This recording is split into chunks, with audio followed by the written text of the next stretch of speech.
Hi, now we've got chapter 2 of the Iron Man. So I hope you enjoy the next chapter. It's new for us, isn't it? Chapter 2, The Return of the Iron Man.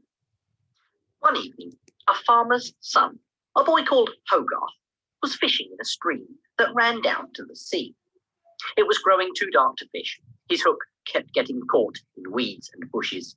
So he stopped fishing and came up from the stream and stood listening to the owls in the wood. They were further up the valley, and he listened to the sea behind him.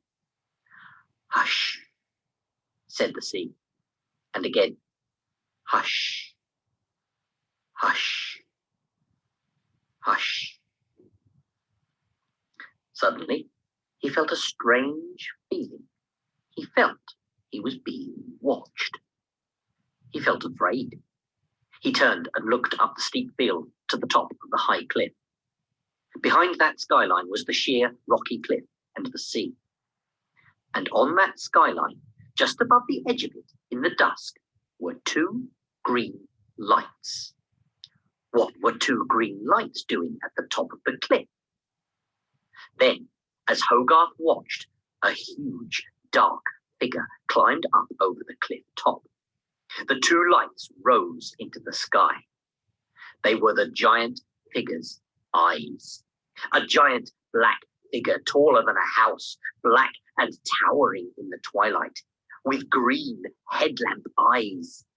The Iron Man. He stood on the cliff top, looking inland. Hogarth began to run.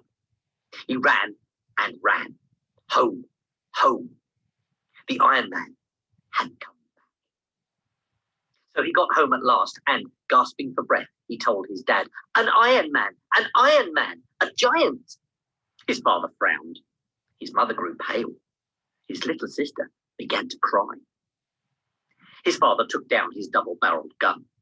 He believed his son. He went out. He locked the door. He got in his car, and he drove to the next farm. But the farmer laughed.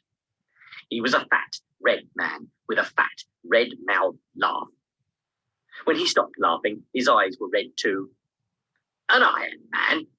Nonsense," he said. So Hogarth's father got back in his car. Now it was dark, and it began to rain. He drove to the next farm. That farmer frowned. He believed.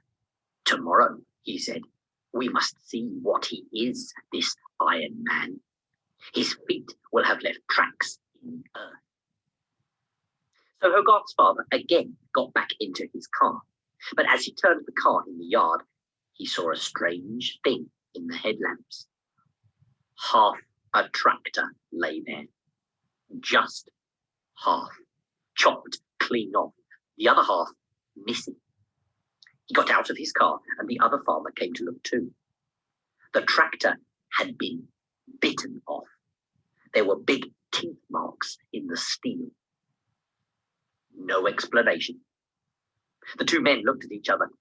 They were puzzled and afraid. What could have bitten the tractor in two? There in the yard, in the rain, in the night, while they had been talking inside the house. The farmer ran in and bolted his door. Hogarth's father jumped into his car and drove off into the night and the rain as fast as he could, homeward. The rain poured down. Hogarth's father drove hard. The headlights lit up the road and bushes, when suddenly two headlamps in a tall treetop by the roadside ahead. Headlamps in a treetop? How? Hogarth's father slowed, peering up to see what the lights might be up there in the treetop. And as he slowed, a giant iron foot came down in the middle of the road, a foot as big as a single bed. And the headlamps came down closer, and a giant hand reached down towards the windshield. The Iron Man! Hogarth's father put on speed. He aimed his car at the foot. Crash! He knocked the foot out of the way, and he drove on faster and faster. And behind him on the road, a clanging, clattering boom went up, as if an iron skyscraper had collapsed. The iron giant, with his foot knocked from under him, had toppled over. And so Hogarth's father got home safely. But the next morning, all the farmers were shouting with anger. Where were their tractors, their earth diggers, their ploughs, their harrows? From every farm in the region, all the steel and iron farm machinery had gone. Where to? Who had stolen it all? There was a clue. Here and there lay half a wheel, or half an axle, or half a mudguard, carved with giant tooth marks where it had been bitten off. How had it been bitten off? Steel? Bitten off? What had happened? There was another clue. From farm to farm, over the soft soil of the fields, went giant footprints, each one the size of a single bed. The farmers, in a frightened, silent, amazed crowd, followed the footprints, and at every farm the footprints visited all the metal machinery that had disappeared. Finally, the footprints led back to the top of the cliff, where the little boy had seen the Iron Man appear the night before when he was fishing. The footprints led right to the cliff top. And all the way down the cliff, there were torn marks on the rocks where a huge iron body had slid down. Below, the tide was in. The grey, empty, moving tide of the Iron Man had gone back into the sea. And so the furious farmers began to shout. The Iron Man had stolen all their machinery. Had he eaten it? Anyway, he had taken it. It had gone. So what if he came again? What would he take next time? Cows? Houses? People? They would have to do something. They couldn't call in the police or the army because nobody would believe them about this iron monster. They would have to do something for themselves. So what did they do? Well, at the bottom of the hill, below where the Iron Man had come over the high cliff, they dug a deep, enormous hole. A hole wider than a house and as deep as 3 trees, one on top of the other. It was a colossal hole, a stupendous hole, and the sides of it were sheer as walls. They pushed all the earth off to one side, and then they covered the hole with branches, and the branches they covered with straw, and the straw with soil. So when they had finished, the hole looked like a freshly ploughed field. Now, on the side of the hole, opposite the slope, up to the top of the cliff, they put an old, rusty lorry. That was the bait. Now, they reckoned the Iron Man would come over the top of the cliff, out of the sea, and he'd see the old lorry, which was painted red. And he'd come down to get it and chew it up and eat it. But on his way to the lorry, he'd be crossing the hole. And the moment he stepped with his great weight onto that soil held up only with straw and branches, he would crash through into the hole and would never get out. They'd find him there in the hole. Then they'd bring the few bulldozers and earth movers that he hadn't already eaten, and they'd push the pile of earth in on top of him and bury him forever in the hole. They were certain that now they'd get him. Next morning, in great excitement, all the farmers gathered together to go along to examine their trap. They came carefully closer, expecting to see his hands tearing at the edge of the pit. They came carefully closer. But the red lorry stood just as they had left it. The soil lay just as they had left it, undisturbed, and everything was just as they had left it. The Iron Man had not come. Nor did he come that day. And next morning all the farmers came again. Still, everything lay just as they had left it. And so it went on, day after day, and still the Iron Man never came. Now the farmers began to wonder if he would ever come again. They began to wonder if he had ever come at all. They began to make up explanations of what had happened to their machinery. Nobody likes to believe in an iron monster that eats tractors and cars. And soon the farmer who owned the red lorry they were using as bait decided that he needed it, and he took it away. So there lay the beautiful deep trap without any bait, and grass began to grow on the loose soil. The farmers talked of filling the hole in. After all, you can't really leave a giant pit like that. Somebody might fall in. Some stranger coming along might just walk over it and fall in. But they didn't want to fill it in. It had been such hard work digging it. Besides, they all had a sneaking fear that the Iron Man might come again, and that the hole was their only real weapon against him. At last, they put up a little notice. Danger. Keep off. To warn people away. And they left it at that. Now, the little boy Hogarth had an idea. He thought he could use that hole to trap a fox.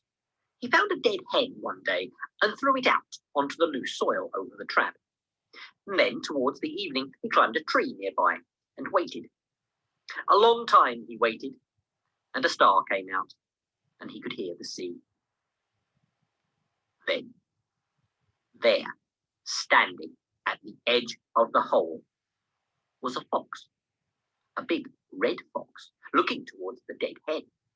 Hogarth stopped breathing, and the fox stood without moving.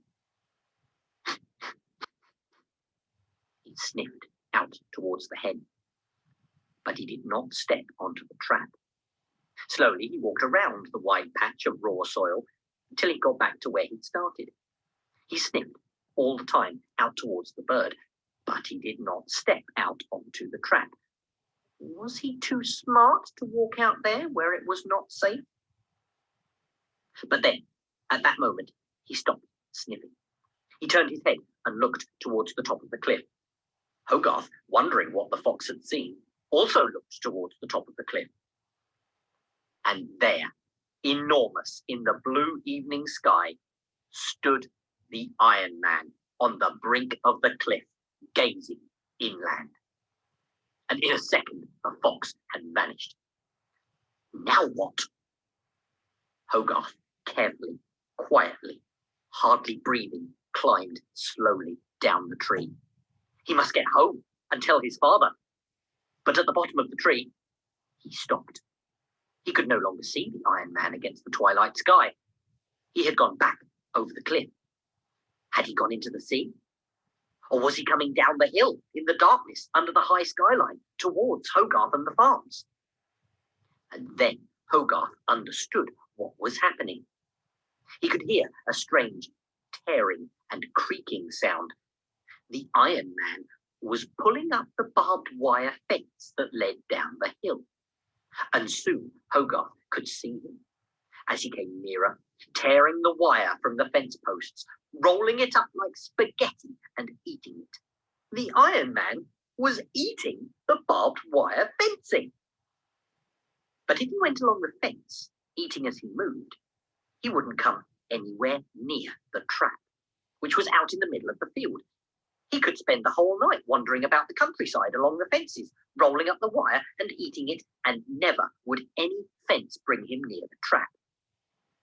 But Hogarth had an idea. In his pocket, among other things, he had a long nail and a knife. He took these out. Did he dare? His idea frightened him. In the silent dusk, he tapped the nail and the knife blade together. At the sound of the metal, the Iron Man's hands became still. And after a few seconds, he slowly turned his head, and the headlamp eyes shone towards Hogarth. Again went the nail on the knife. Slowly, the Iron Man took 3 strides towards Hogarth, and again stopped. It was now quite dark. The headlamps shone red. Hogarth pressed close to the tree trunk. Between him and the Iron Man lay the wide lid of the trap. Again, he tapped the nail on the knife. And now the Iron Man was coming.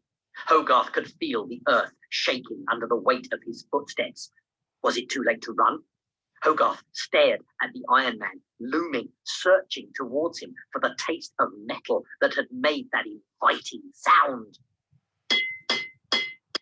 Went the nail on the knife, and crash! The Iron Man vanished. He was in the pit. The Iron Man had fallen into the pit. Hogarth went close.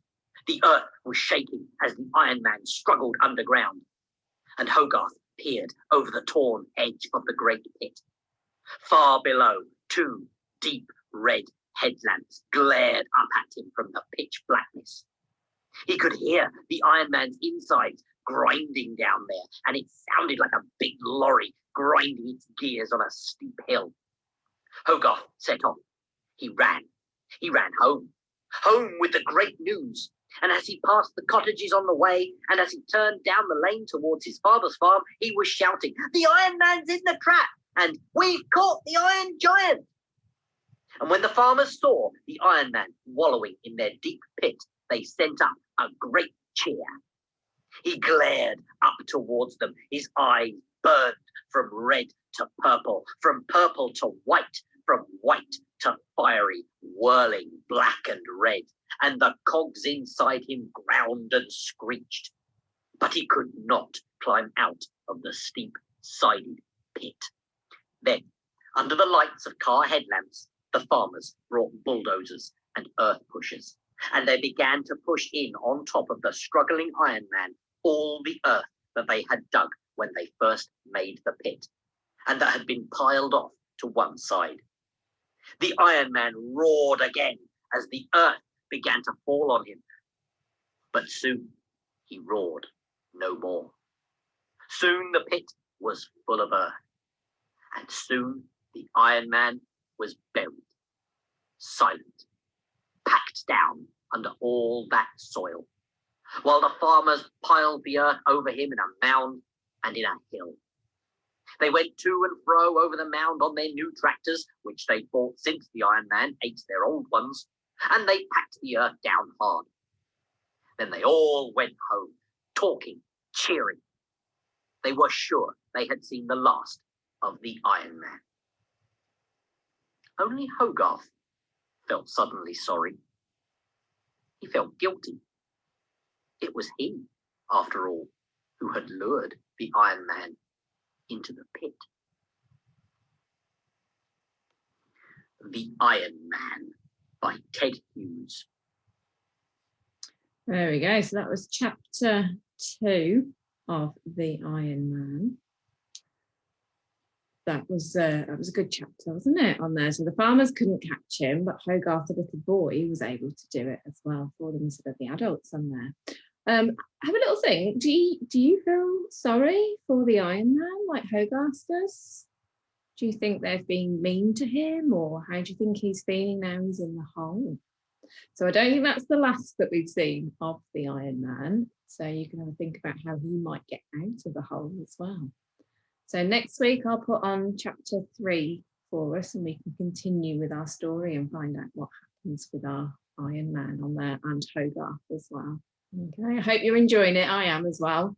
Okay, and I'll see you next week for chapter 3. Bye.